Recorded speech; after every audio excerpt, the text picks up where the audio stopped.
Bom dia, boa tarde ou boa noite. Hoje, aqui no canal Bob Fernandes, não contaremos com a presença do Bob Fernandes, nem de Mário Kertz, nem de Jânio de Freitas, pois teremos um tete-a-tete. Vocês vão ter que se conformar com um tete-a-tete, com uma conversa a dois. Eu daqui do Rio de Janeiro e o cineasta Walter Salles, de Los Angeles, recém-chegado a Hollywood para assistir à entrega dos Oscars neste domingo.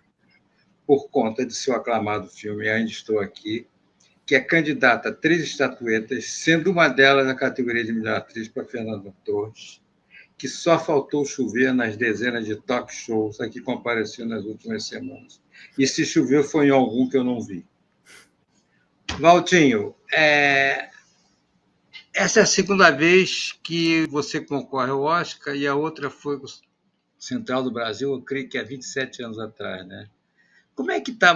Isso é uma coisa que você ainda tem um pouco de nervosismo, por causa disso, uma certa ansiedade. Como é que você se sente nessa situação?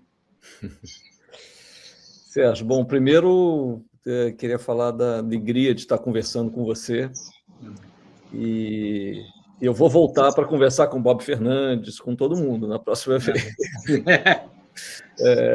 Um Jânio, imagino, o grande Jânio de Freitas. E queria te dizer que, primeiro, assim, é uma honra, né, voltar para o Oscar 26 anos depois da indicação da Dona Fernanda. E do Central do Brasil. E sim, sempre o nervosismo sempre continua a existir, mesmo quando a gente ganha alguma experiência nisso, né, nessa jornada. Eu te diria que a experiência de Central do Brasil para a gente foi algo completamente novo. Eu não tinha ideia do que era isso, né? Eu nunca imaginei que o filme pudesse ir tão longe. Aliás, eu me lembro muito bem durante a filmagem, Dona Fernanda, no interior da Bahia, num lugar chamado Milagres, que é uma cidade incrível, aliás, um berço do cinema novo, né, que foi onde Rui Guerra filmou Os Fuzis, onde Glauber filmou O Dragão da Maldade contra o Santo Guerreiro. Em Milagres, Dona Fernanda virou-se para mim e falou assim: você acha que alguém vai ver um dia um filme sobre essa velha ranzinza e esse menino insuportável? Você acha que isso vai ecoar em algum lugar? E eu falei, Fernando, eu não sei, mas a gente está contando essa história porque a gente acha que precisa contar. E ela falou exatamente isso: meu filho, eu tô feliz de estar aqui, vamos continuar nessa jornada. E imagina, fazia 45 graus à sombra e a gente estava feliz de estar ali, sabe? Então, a gente jamais imaginou que o filme iria começar a vida dele em Sundance, ser abraçado em Sundance, depois ganhar Berlim e acabar naquela epopeia do Oscar, que teve um lado bem bacana e tem um lado traumático também, porque você, nos festivais europeus, você não sente o peso da indústria. Você, na verdade, é um filme independente no meio de outros filmes independentes, sabe? Então é uma posição, eu acho, natural, confortável, com a qual você sempre sonhou. O Oscar, você está jogando numa outra liga e não é exatamente aquela que você imaginava jogar. São outras variáveis, né? São outras variáveis. É um prêmio importante, criado por uma indústria, né? Acho que a gente não pode nunca esquecer disso. Que defende os seus, né? Sim, que defende os seus, mas que esse ano especificamente, mais do que em 1999, que foi o ano do Central do Brasil, eu acho que ele abraça, é interessante isso, é um ano onde tem fissuras, né? Porque a academia abraça o cinema independente. Você pode ver que nos filmes indicados a melhor filme, você tem o Anora, que é um filme independente americano, o melhor do cinema independente americano, feito pela geração do Sean Baker, eu acho. Você tem o Brutalista, do Cobbett, que também é um filme independente. você tem uma série de filmes que, de uma certa maneira, quebram aquele paradigma do filme de indústria que geralmente é indicado nessa categoria, sabe? Então é um ano atípico esse, é um ano muito incomum, onde você tem essas fissuras que raramente existiram antes. Existiram, por exemplo, no ano do Parasita, do Bong Joon-ho. Foi um ano extraordinário, né, em que ele consegue fazer com que um filme realmente totalmente independente quebre essa coraça do Oscar e ganhe melhor filme, melhor direção, se não me engano, melhor filme internacional, etc.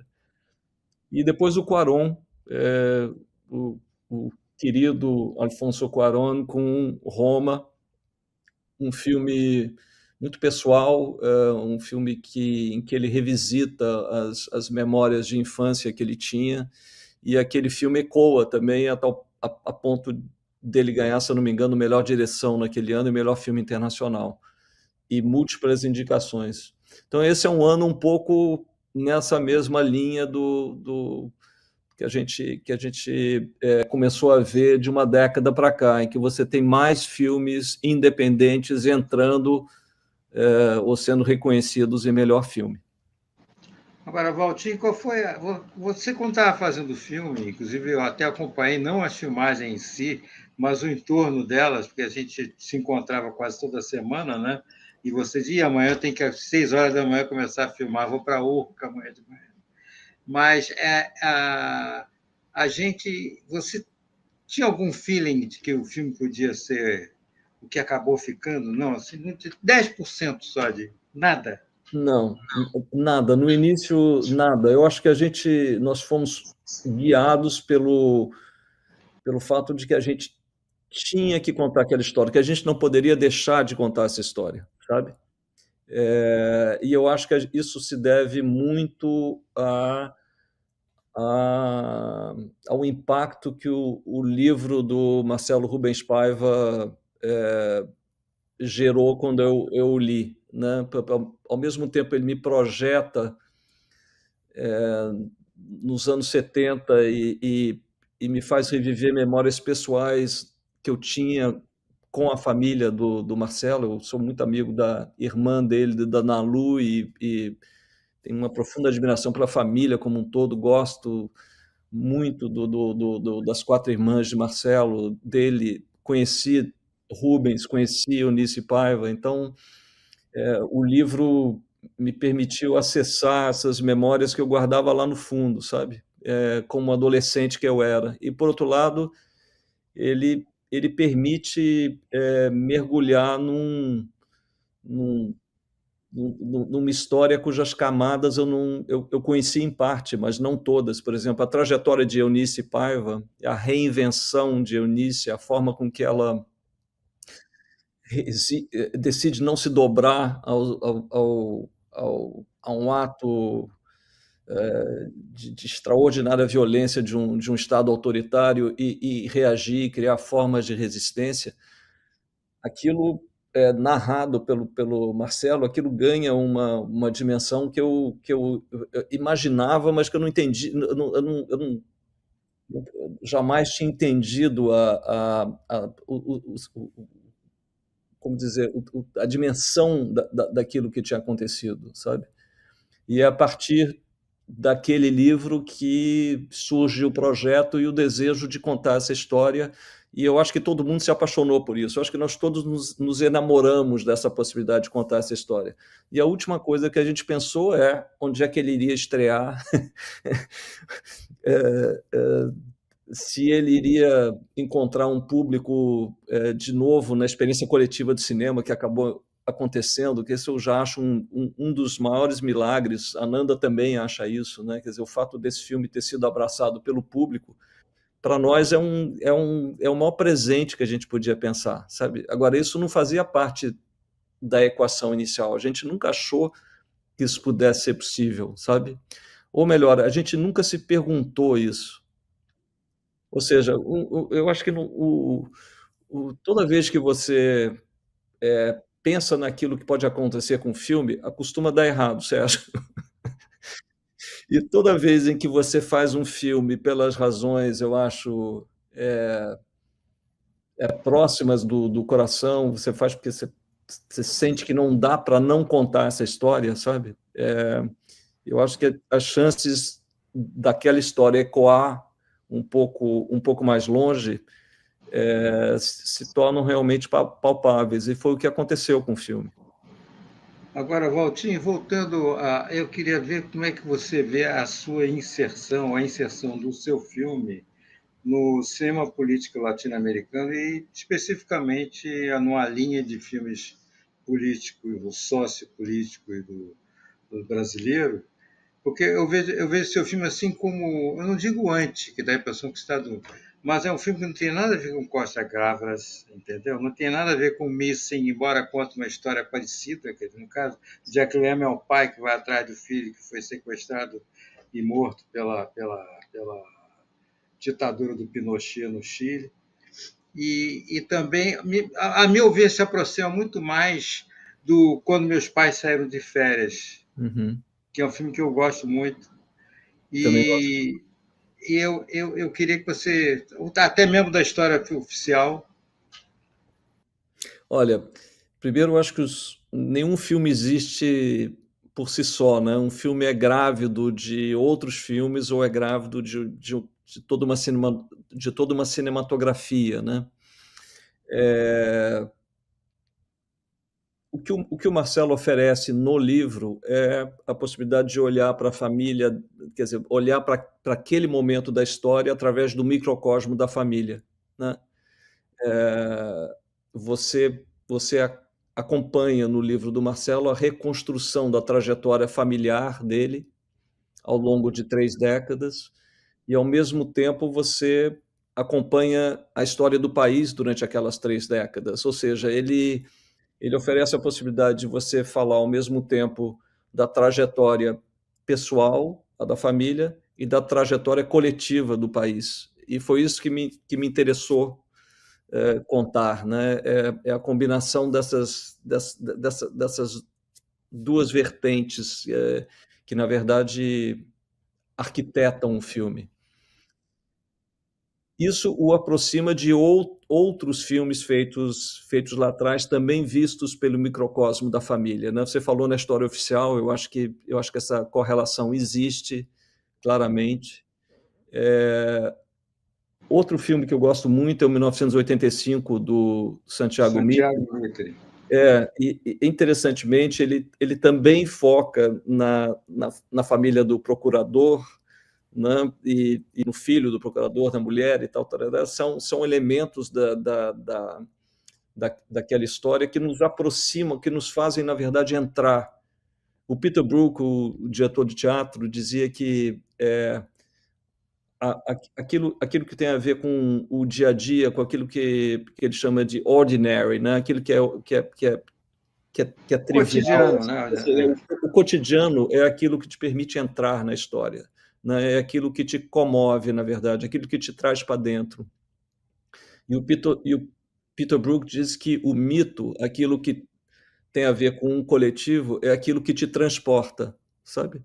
E na medida em que você fala daquilo que te comove e também daquilo que te transporta, você arma uma narrativa que, de uma certa forma, tem alguma capacidade de ecoar. E eu acho que o Santiago Mitre faz isso muito bem no Argentina 1985. Eu também vejo, por exemplo, no filme do Murilo Salles, que eu gosto muito, feito ainda, eu acho, nos anos 80, que é Nunca Fomos Tão Felizes, lembra disso? Eu acho até que o Fernando Gabeira foi quem deu o título lindo do filme, e eu gosto muito daquela história da relação pai-filho, e é um filme sobre a espera, sobre uma ausência, sobre a dificuldade de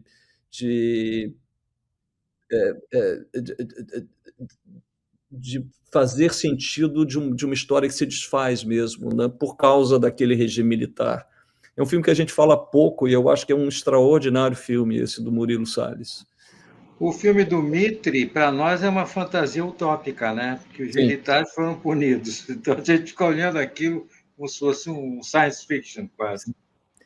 Mesmo caso no Chile, né? Em que os crimes militares foram não somente julgados, mas também punidos, né? Essa é uma vasta questão e eu, Nanda, todos nós ficamos felizes de ver que ela está sendo reconsiderada hoje, né? Porque no caso do Brasil, essa anistia, na verdade, imposta por quem estava deixando o poder naquele momento, acabou criando uma amnésia, eu acho, coletiva e não traçou um antes e depois, né, entre a história da ditadura e o retorno da democracia. E é isso que acaba permitindo com que essa mesma ditadura seja romantizada e seja vendida como algo que foi exatamente o contrário do que foi, né? Eu nunca soube se a anistia foi uma casca de banana ou um chiclete na sola do sapato. Porque toda hora volta aquilo, né? A anistia foi geral e restrita e o negócio do artigo 142, que eu acho que é uma coisa que prevê aventa a hipótese do Estado tutelado pelos militares e volta e meia isso é invocado como se fosse razão bastante para um golpe militar. Sim. Nisso, eu acho que as decisões recentes, ou as propostas recentes do Flávio Dino são um alento, né? São uma prova de que a sociedade pode e deve avançar, né? Tratando e reconsiderando essas questões que eu acho fundamentais para a gente conseguir avançar como nação, realmente. Valtinho, como você vê... Posso voltar? Posso fazer Pode falar o que você quiser. Eu queria falar também de documentários que foram importantes para a gente na construção do filme, sabe? Primeiro,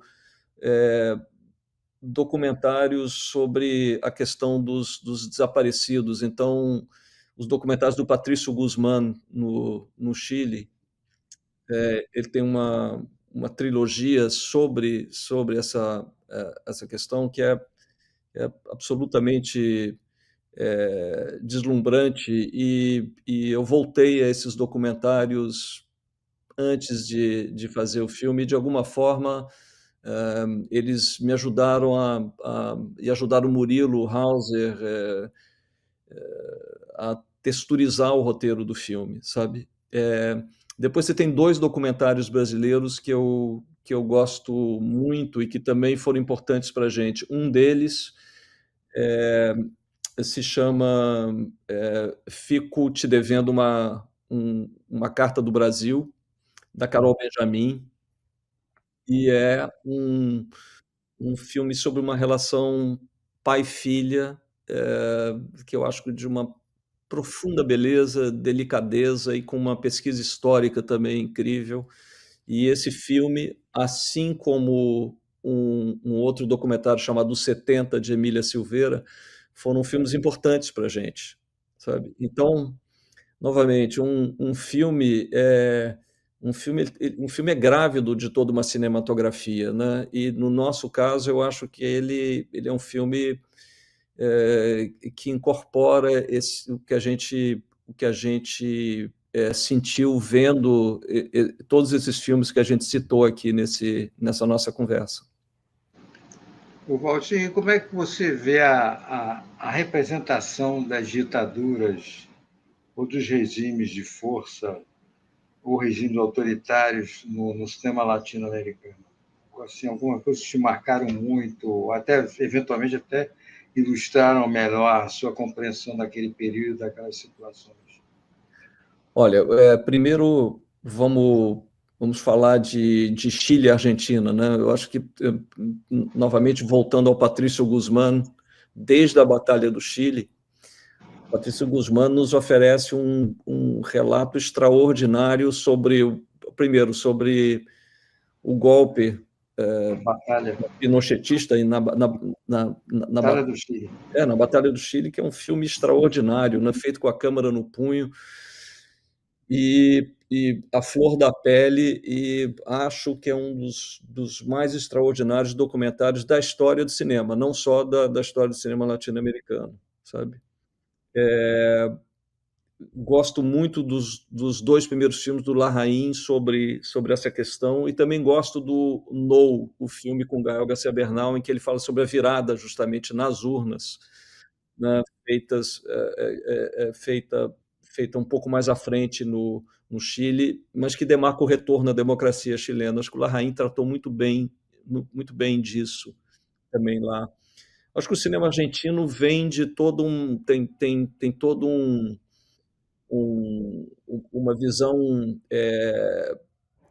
polifônica sobre esse período, né? O fato deles terem tido, com a Guerra das Malvinas, a possibilidade de realmente criar um antes e um depois na relação com aquele passado, fez com que vários diretores muito talentosos conseguiram olhar para aquele período, né? Então, você tem certamente uma dezena de bons filmes argentinos sobre esse tema. A gente falou de vários deles.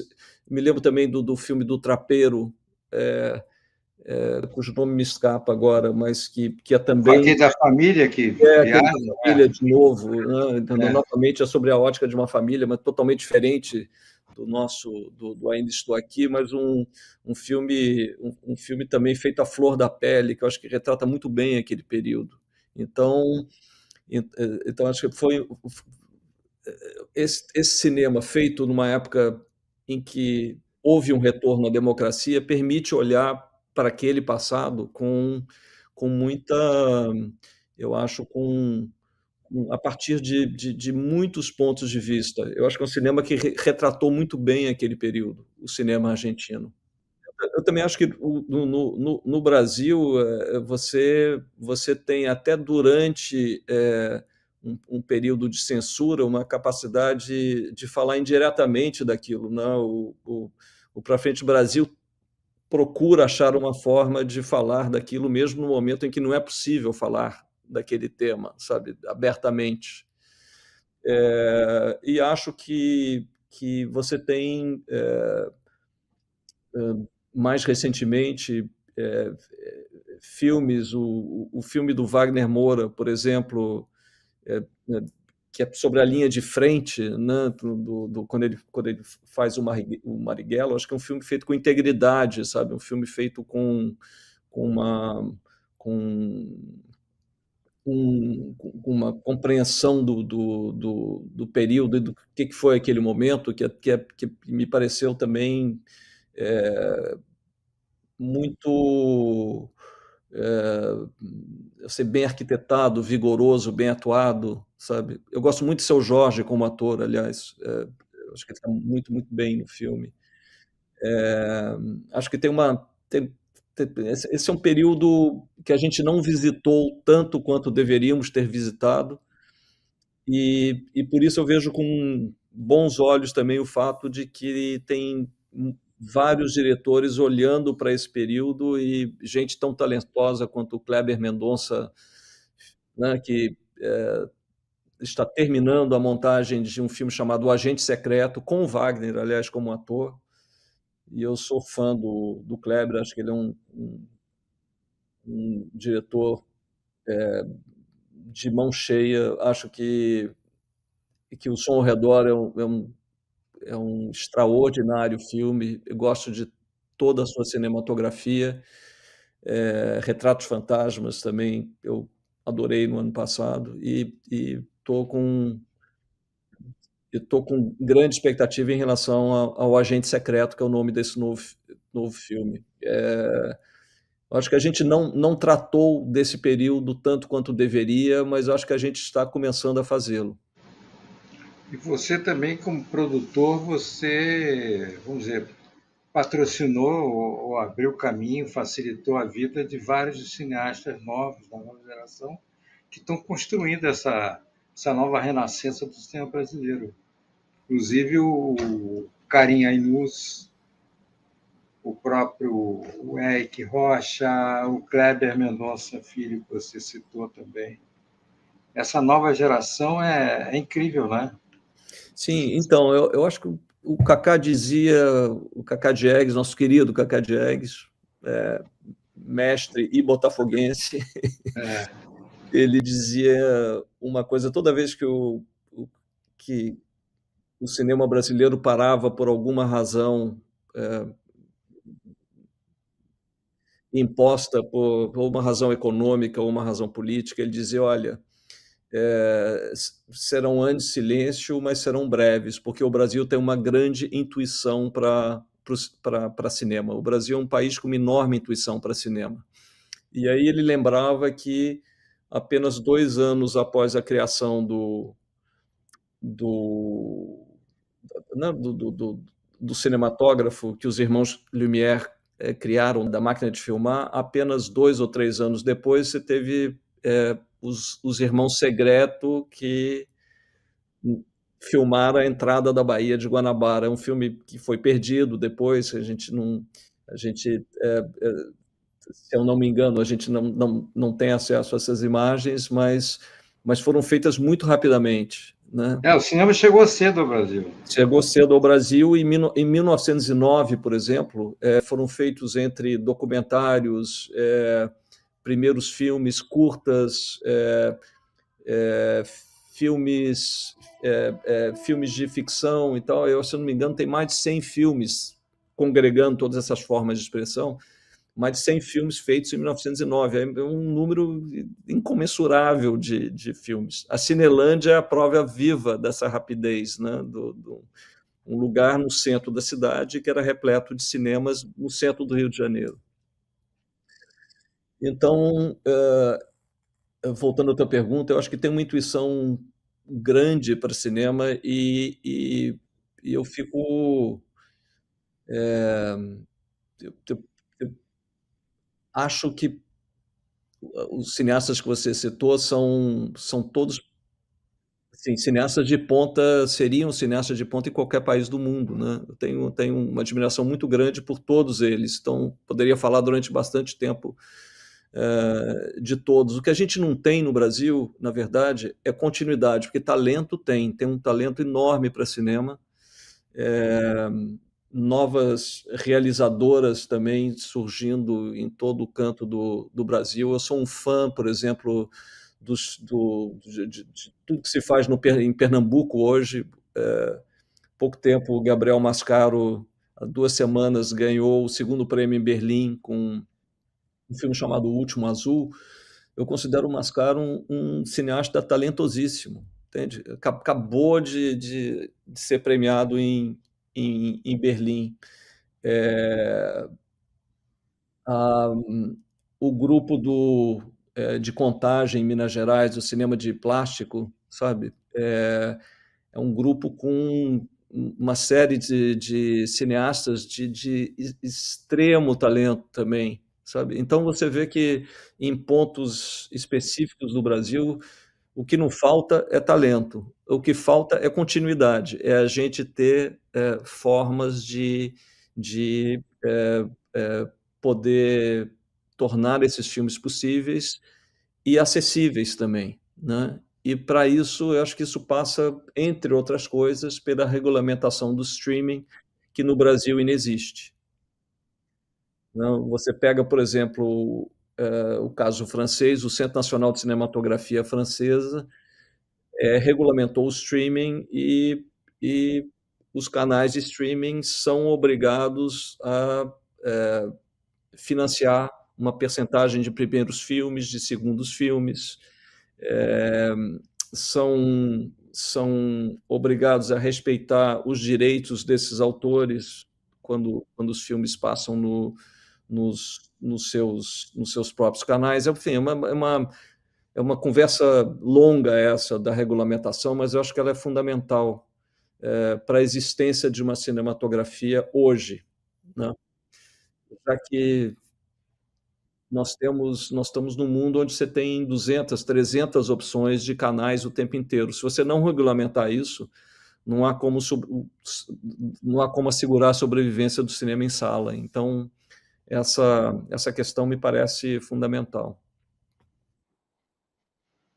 Valtinho, um dos destaques, assim, uma das coisas que me cativa muito na sua trajetória é o fato de você ter atuado nessas duas pontas. Você não só ajuda e promove diretores da nova geração, como você foi, posso te chamar de um protetor do Mário Carneiro, do Mário Peixoto, cineasta que em 1930 fez um dos filmes de vanguarda mais admirados do mundo, que é O Limite, e você deu muita ajuda ao Mário Peixoto, quase que no fim da vida dele, né? Na verdade, eu acho que o Mário Peixoto é um cineasta completamente... Seria um cineasta atípico em qualquer cinematografia, ainda mais na nossa. Eu acho que era, se eu não me engano, o Vinícius Moraes que dizia que se você pensar no cinema brasileiro como uma árvore, né, o limite do Mário Peixoto seria um pássaro que pousava naquela árvore por um tempinho e depois seguia a viagem. Então é um filme expressionista, um filme que se liga à vanguarda dos anos 30, né, do cinema mudo. Mas eu acho que um filme com uma expressividade, com uma carga poética raras, sabe? Me lembro que quando o filme foi restaurado... Não, o filme foi guardado, conservado, escondido como um tesouro e depois restaurado pelo Plínio Sequim da Rocha e o Saulo Pereira de Mello, que você conheceu muito bem depois. Eles eram professores na Faculdade de Filosofia, onde eu estudei filosofia, e eles eram mais ligados à área científica. O Joaquim Pedro foi aluno do Plínio, que o Joaquim estudou engenharia, alguma coisa assim. E eles guardavam aquela cópia, ninguém podia ver, parecia uma exibição por ano, porque o filme era em nitrato, né? Podia se derreter ali Eles guardavam no cofre, e você ajudou a restaurar o filme. Na verdade, eu acho que quem protegeu aquele filme a vida inteira foi o Saulo Pereira de Mello, né? Extraordinária figura. Ele tinha uma coisa muito engraçada, ele dizia: eu não gosto de cinema, eu gosto de certos filmes.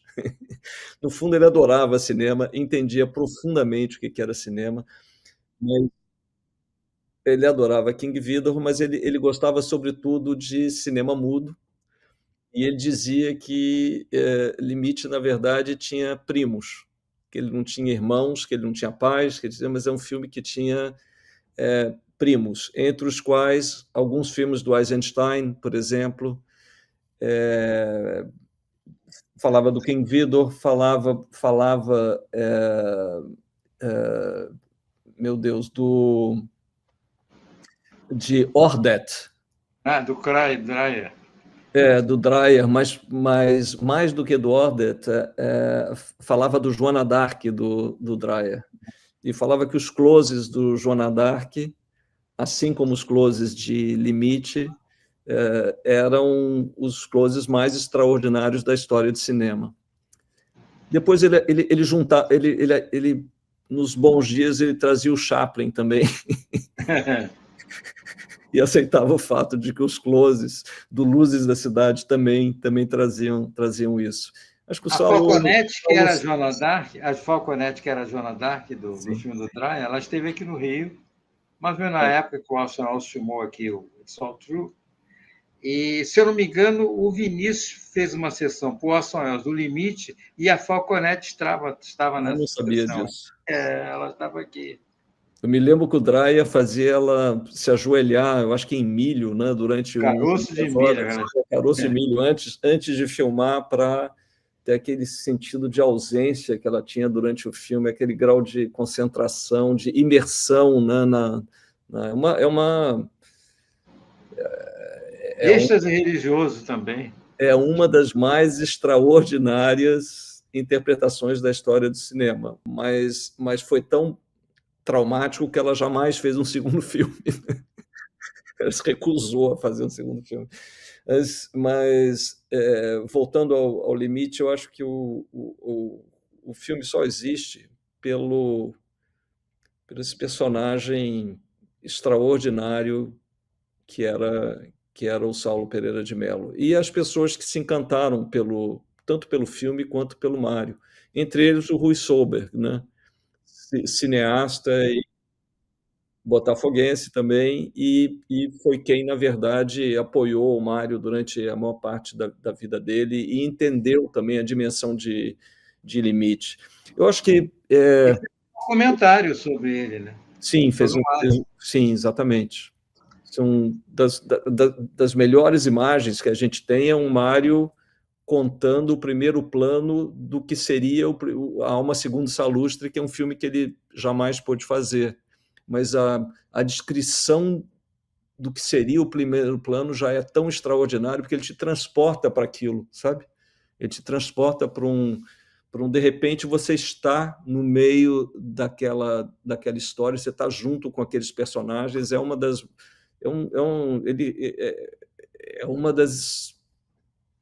das falas sobre cinema mais impactantes que eu conheço, é certamente a do Mário filmado pelo Rui Solberg. Mas voltando ao limite, eu acho que é fundamental a gente ter primeiro orgulho da nossa história cinematográfica e depois poder acessá-la, sabe? Novamente, uma cinematografia, ela só existe pela soma de todos esses filmes, pela nossa sensibilidade, pela nossa forma de olhar o mundo, né? Toda vez que um filme recebe um prêmio em algum lugar, é a nossa forma de olhar o mundo que está sendo premiada, sabe? É uma sensibilidade brasileira que está sendo premiada, a fotografia brasileira que está sendo premiada, é um entendimento da atuação que está sendo premiada, sabe? Então, a gente respeitar a história daquela cinematografia e, ao mesmo tempo, renová-la com novos talentos, essas duas coisas me parecem tão importantes uma quanto a outra, entende? Valtinho, voltando Ainda Estou Aqui, está todo mundo impressionado com o poderoso marketing que o filme teve. Como é que foi montado isso? Você fez a sua produção, aí entrou alguma empresa que... Olha, é engraçado isso, porque, na verdade, a primeira pergunta que você me fez é o que mudou de 1999 para cá, né? Eu te diria que em 1999 a palavra campanha não existia para falar de filme para o Oscar. Primeiro, em festivais europeus, tudo isso, não existe a palavra campanha. É uma palavra que, na verdade, pertence ao mundo político e toda vez que eu ouço falar de campanha, me dá um certo calafrio, sabe? É algo, eu acho, que começa a existir em 99, justamente, uma ideia que o Harvey Weinstein, então, na Miramax, começa a exercitar com o entendimento justamente de que o marketing devia ter um peso muito maior do que tinha, na verdade, na estratégia do Oscar. Eu acho legítimo os filmes terem alguma estratégia, mas ter uma campanha, realmente, eu espero que isso seja revisto em algum momento, embora a minha opinião não vale absolutamente nada nisso, mas a minha percepção assim, pessoal é de que isso não cabe. O único filme em que cabe a palavra campanha é O Candidato, com Robert Redford, sabe? Se lembra aquele filme sobre uma campanha política? Ali você pode falar de campanha, mas senão eu me sinto um pouco à vontade. Eu acho que o nosso filme, ao contrário da percepção que às vezes se tem, não teve uma campanha. O nosso filme teve uma estratégia, e a estratégia foi muito simples, é mostrar o filme, é deixar o filme falar por si só. Então, quem entendeu isso muito cedo foi o pessoal da Sony Classics, mais especificamente o Michael Booker, que foi quem se apaixonou pelo Central do Brasil lá atrás e lançou o Central do Brasil nos Estados Unidos, comprou e lançou o Central do Brasil nos Estados Unidos.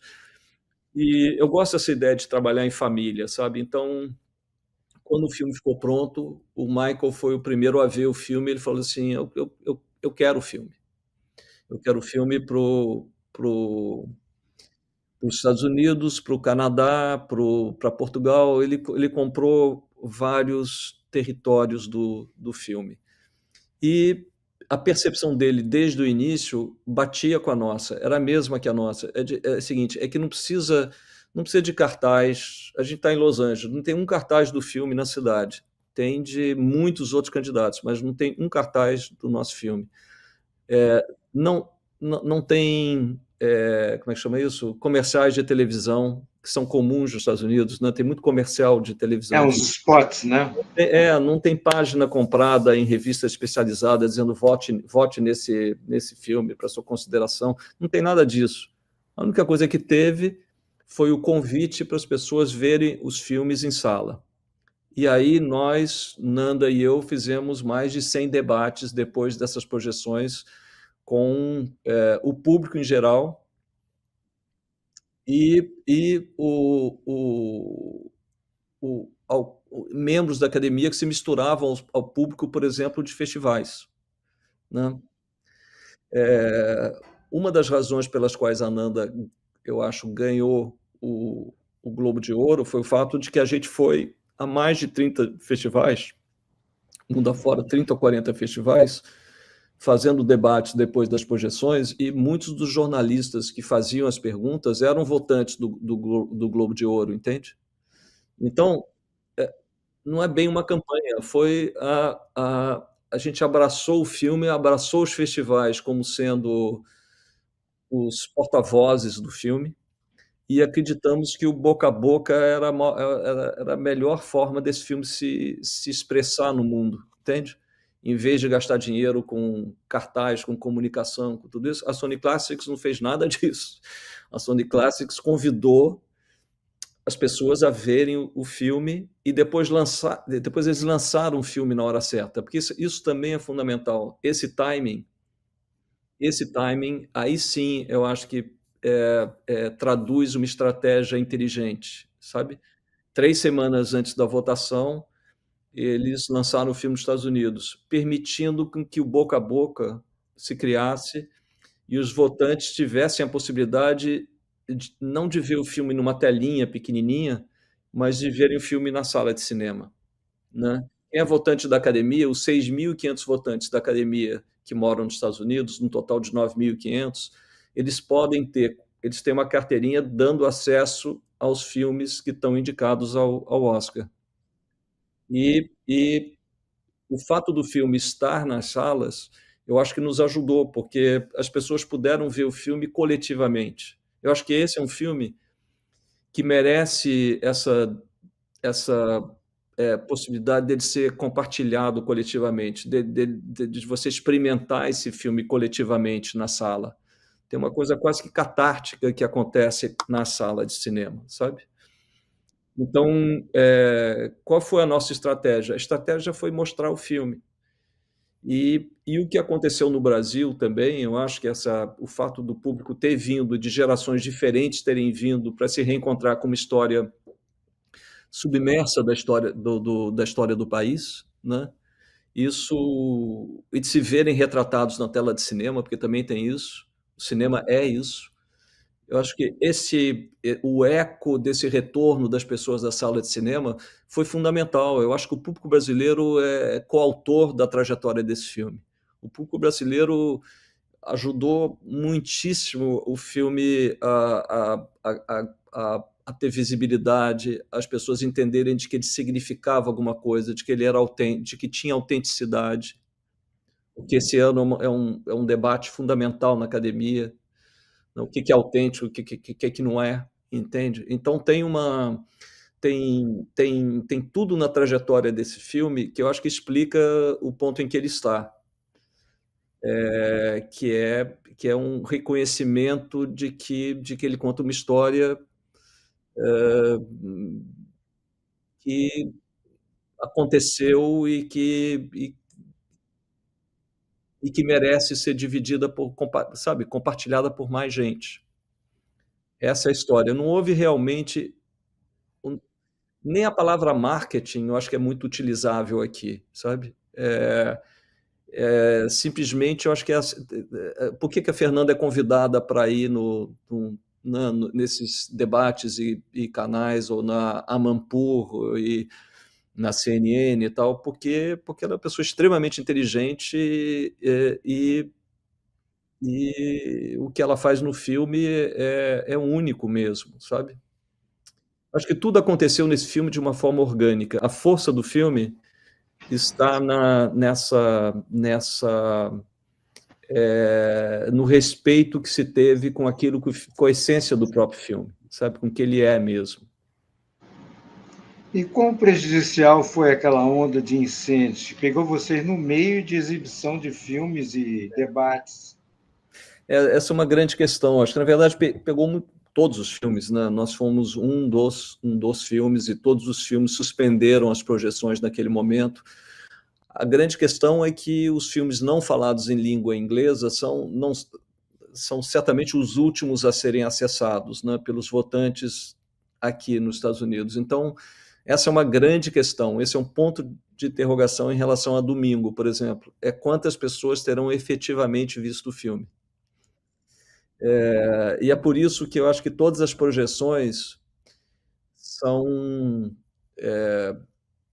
de alguma forma, iluminam de alguma forma o que está acontecendo, mas não selam uma realidade, não é uma coisa comprovável. É muito complexo saber realmente quem votou. A gente só vai saber na hora. Porque esse é um ano completamente atípico, um ano em que o maior colégio, enfim, o maior número de votantes, que é o de Los Angeles, teve problemas colossais a enfrentar, sabe? Muito mais importantes do que a ida para o cinema ou ver um filme. Tem questões ligadas à sua vida, tudo isso. Então, é um grande ponto de interrogação. Quantas pessoas terão visto o filme? Isso vai determinar o fato dele ganhar alguma coisa ou não. Ou da Fernanda. Porque, no fundo, você não tem o que fazer aí até domingo, né? Porque você não tem mais projeção, o jogo já foi feito, né? Cumprir tabela, você acha? Cumprir tabela. Mas tem coisas interessantes. Hoje à noite, por exemplo, tem um debate com os diretores dos 5 filmes indicados a filme internacional, e em que a gente vai debater o filme um do outro, entende? Então é interessante. Eu, por exemplo, me pediram para falar de um filme que eu gosto muito, que é o filme do Mohammad Rasulov, o filme iraniano, que eu acho um filme absolutamente extraordinário. Para mim, é um dos 3 grandes filmes do ano. E vai ser um prazer fazer isso.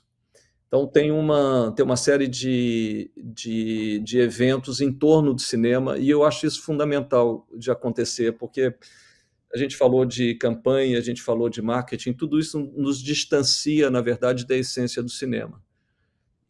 E poder debater o cinema, tudo isso nos permite voltar a focar no que interessa, que é exatamente isso, é falar de cinema novamente, entende? E essa volta ao cinema, muito ajudado pelo Ainda Estou Aqui, foi uma coisa espantosa, né? Aqui no Brasil, então.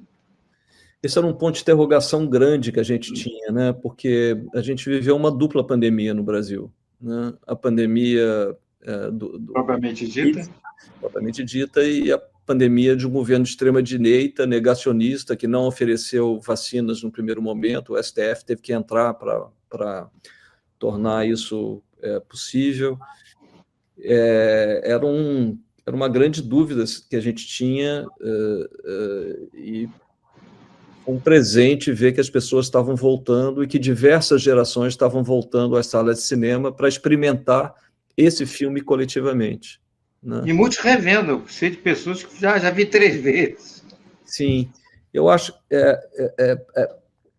eu acho que para várias gerações de brasileiros, primeiro, o, a ditadura militar era uma abstração que você conseguia acessar nos livros de história, quando acessava nos livros de história, mas não era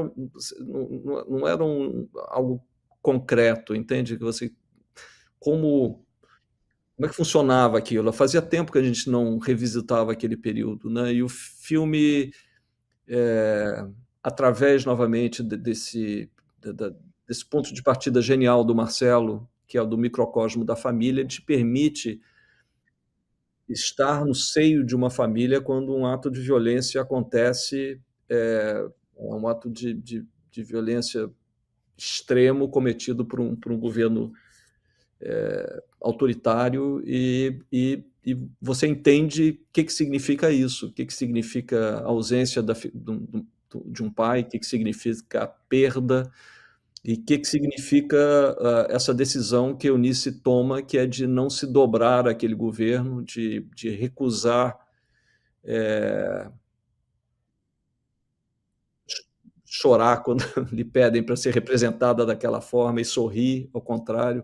Ou seja, é uma mulher que articula formas de resistência completamente únicas, originais, com uma extraordinária força interior.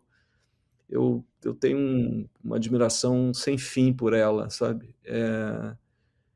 Já tinha, mas a leitura do livro do Marcelo exponencializa isso, sabe?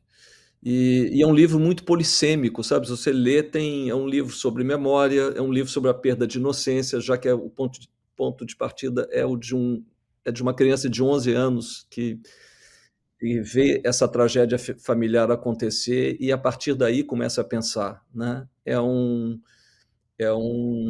livro justamente sobre a violência autoritária, é um livro sobre a reação, sobre a resiliência, sobre como reagir a isso.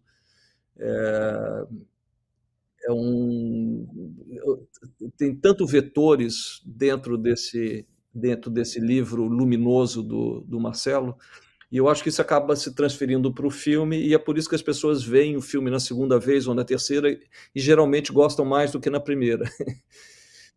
Porque tem mais coisas que você vê, sabe? E eu acho que isso é uma qualidade que é inerente ao ponto de partida, que é o livro de Marcelo Rubens Paiva. Eu acho que o Marcelo é um craque, um craque absoluto, é um cara que... O livro, eu acho que é, ao mesmo tempo, um ato memorialista, né? Alguém que reconstrói a memória familiar, e um ato de antecipação, né? Porque ele percebe que falar disso naquele momento volta a ser algo importante. Ele publica esse livro em 2015, mas ele, de uma certa forma, já toca em algumas coisas que estão voltando em 2017, 2018. Porque, na verdade, recomeçaram em 2013, né? Sim, é exatamente isso. Ele percebe isso, intui melhor do que qualquer outra pessoa, e o filme, no fundo, abraça esse ponto de vista e esse ato de antecipação dele. Quando a gente já fez o filme, a gente já estava consciente de que a gente estava oferecendo não só um reflexo do nosso passado, mas também que a gente estava falando de alguma coisa muito urgente, que era o nosso presente. E foi isso que deu unidade ao filme, aliás, essa percepção da urgência do relato, sabe? O Tarkovsky dizia que um filme só acontece quando todo mundo que está fazendo esse filme encontra a mesma artéria do filme, sabe? Ou seja, todo mundo que está na frente da câmera, os atores e todo mundo que está atrás da câmera, está fazendo o mesmo filme. Isso nem sempre acontece, mas eu acho que no nosso caso aconteceu porque a gente teve noção de que a gente está fazendo alguma coisa sobre nós naquele momento, sabe? Era sobre a nossa identidade uma identidade brasileira lá de trás, mas era também sobre uma identidade brasileira em construção naquele momento presente, e que poderia talvez nos ajudar a não cometer os mesmos erros no futuro. Não, e há um certo rigor na feitura do filme, até no roteiro. Eu soube que do Murilo e o outro rapaz, o Heitor, eles até recorreram à leitura do Pasquim para não usar a gíria fora de época. É verdade isso, não? Sim, totalmente verdade. São 7 anos de pesquisa, e eu acho que isso é uma questão da responsabilidade que as diferentes camadas de memória impunham, né? Primeiro tem a memória daquela família, contada pelo Marcelo, mas o Marcelo tinha 11 anos naquele momento, né? Então, era importante entrevistar cada uma das irmãs dele, né? Então, nós fizemos isso acho que com rigor e com muito carinho. A gente aprendeu muito com Veroca, com Eliana, com Nalu, com Babiú, com o próprio Marcelo, sabe? A família foi extremamente generosa conosco. Nós entrevistamos os amigos da família que aparecem no filme, que ainda estão vivos, né? E que nos trouxeram informações fundamentais.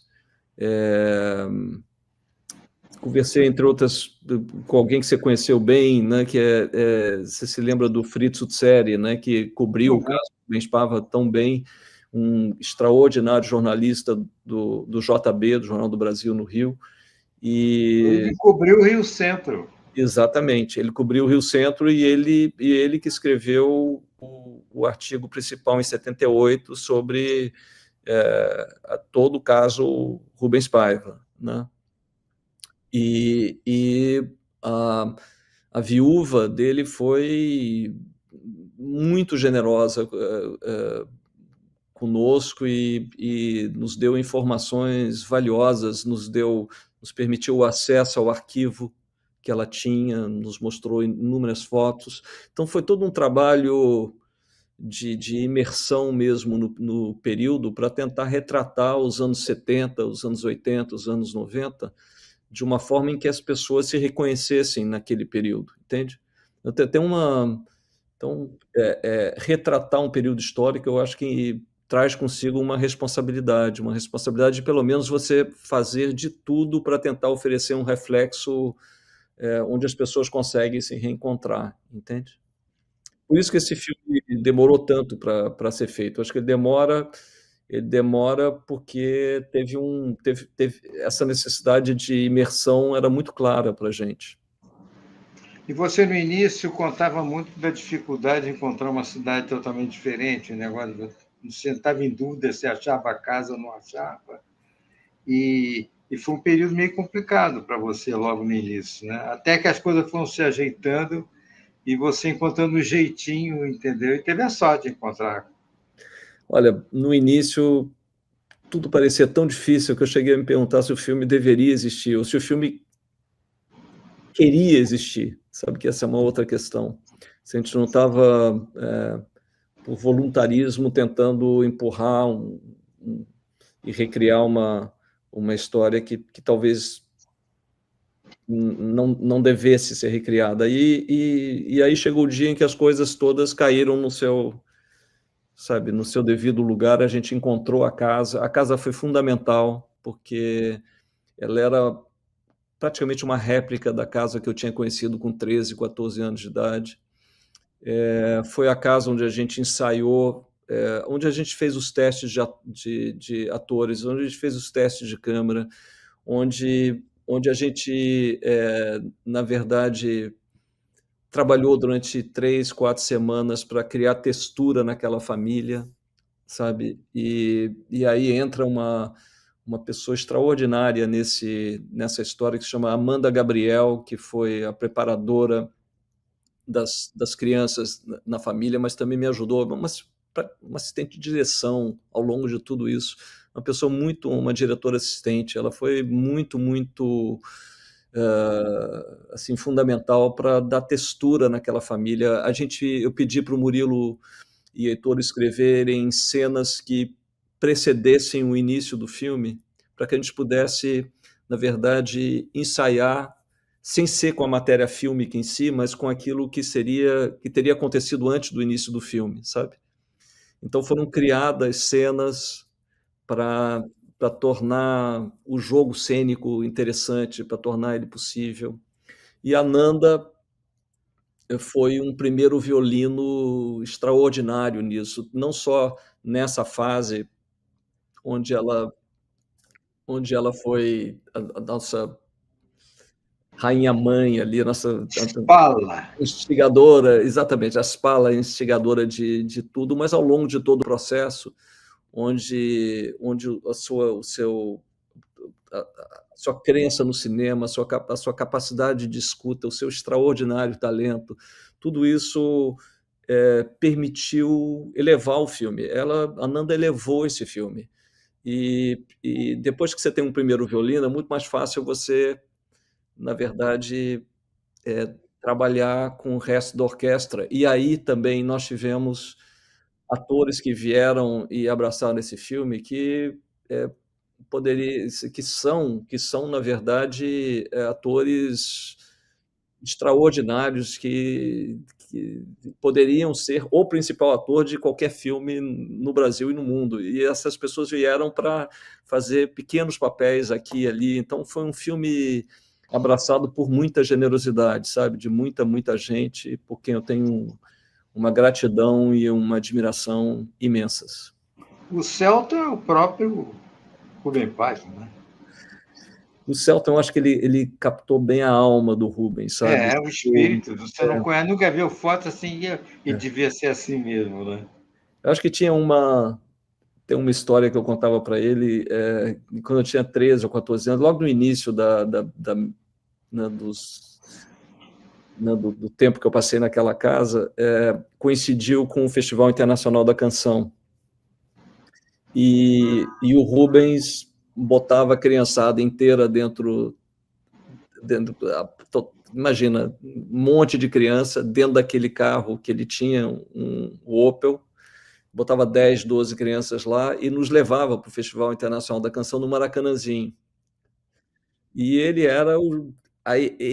então virava o chefe de orquestra daquilo tudo, entende? E eu me lembro disso e da alegria que era fazer aquele programa com ele, entende? Foi um pouco isso que a gente passou para o Celton. Acho que o Rubens é um cara que ele era o ponto de ligação entre todos os grupos naquela casa. Você imagina, 5 filhos com seus amigos, então põe 4, 5 amigos por filho, vezes 5, já são 20, 25 pessoas, mais os pais, os amigos dos pais. Você falou do Pasquinha, volta e meia tinha gente do Pasquim, tinha gente da música naquela casa, tinha muito jornalista. Ele é muito amigo do Fernando Gasparian, que foi o criador da Opinião, do jornal Sim, Opinião, onde eu também. trabalhei. Sim, os filhos, inclusive, não é à toa que a gente filma, né, na livraria que foi criada por Dalva Gasparian, que é Argumento, que é uma livraria onde a gente escreveu boa parte do roteiro do filme. Uma livraria incrível. Aliás, viva as livrarias. Viva as livrarias. Valtinho, qual foi a coisa mais difícil as cenas mais difíceis de filmar? Olha, eu acho que antes e durante, a coisa mais difícil para mim, do ponto de vista conceitual, foi imaginar aquela casa de uma forma que eu não tinha visto. A casa ocupada, para mim, foi o mais difícil, porque eu conhecia a casa luminosa, a casa cujas janelas ficam abertas o tempo inteiro, exatamente, a casa solar, a casa onde a porta da entrada não ficava fechada. Imagina isso sob uma ditadura militar. A casa era um outro país para mim. A casa era o contracampo daquilo que você podia imaginar, né? E um dia aquela casa foi invadida por militares à paisana, e aí entra todo um processo que eu não conseguia, no primeiro momento, visualizar, mas que depois eu entendi que era um processo ligado à questão da subtração. Primeiro, a subtração da luz com as janelas sendo fechadas, a subtração dos sons da rua também, porque os sons ficam amortecidos por aquilo. a subtração, porque você não ouve mais a música tocando no toca-discos o tempo inteiro. E, por último, a subtração de linguagem, porque uma ditadura afeta também a linguagem. Você não pode mais você não pode mais dizer as coisas abertamente, livremente, né? Então, é um momento do filme que se torna muito subjetivo, porque os personagens se olham, um olha para o outro e começa a entender o que está acontecendo, entende? Sem palavras, é um momento em que o filme, em que o não dito ganha tão ou mais importância do que aquilo que pode ser verbalizado, né? Essa parte foi mais difícil, porque eu tinha que repensar completamente algo que eu já conhecia e que era ligado a todo o movimento, a luminosidade dos primeiros 30 minutos do filme, e agora os sentimentos eram outros, eram a ausência, a perda, o medo, a dúvida e a necessidade de reinvenção da Eunice dali para frente. Essa segunda parte, no momento inicial, eu diria que foi o maior desafio. E depois, a partir do momento que você tem um conceito e que você... para mim, a partir do momento em que eu consigo, de uma certa forma, ver o filme numa espécie de tela interior, eu consigo filmá-lo, entende? E a partir do momento em que eu consegui ver essa segunda parte, assim, com detalhes, a coisa se tornou muito mais fluida, mas no primeiro momento foi difícil, porque eu fiquei em dúvida realmente. Fiquei em dúvida, inclusive, na forma de representação das forças militares que entravam na casa. Então, fiquei... os primeiros takes, aqueles caras eram vociferantes e muito agressivos. E liguei para o Marcelo e perguntei: Marcelo, é isso mesmo? Estou intuindo que é por aí. Ele falou: não é assim. Eles, quando eles entravam, as pessoas que entraram, eles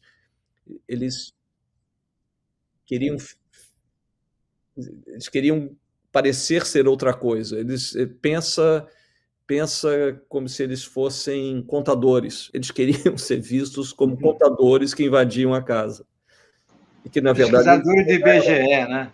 Que, na verdade, evidentemente, eles não eram, mas eles querem parecer que são aquilo. Então, isso me ajudou também a refazer aquele início daquela entrada. Foi no mesmo dia, então deu para fazer logo na sequência. Mas aquela foi a parte mais complicada, certamente. Valtinho, eu ficaria conversando com você, mas eu sei que você tem um almoço, um encontro, alguma coisa importante. Sim, então... Você tem o relógio está marcando aí para você sair. Então, eu queria te agradecer essa conversa. Eu ia falar de outra coisa, ia falar do seu novo projeto, do filme do Sócrates. Mas aí eu volto aqui e falo com todo mundo. Não, eu ia falar sobre as suas escolhas no Criterion. Espero que até lá o Botafogo tenha um técnico. Exato. Aliás, é bom de lembrar que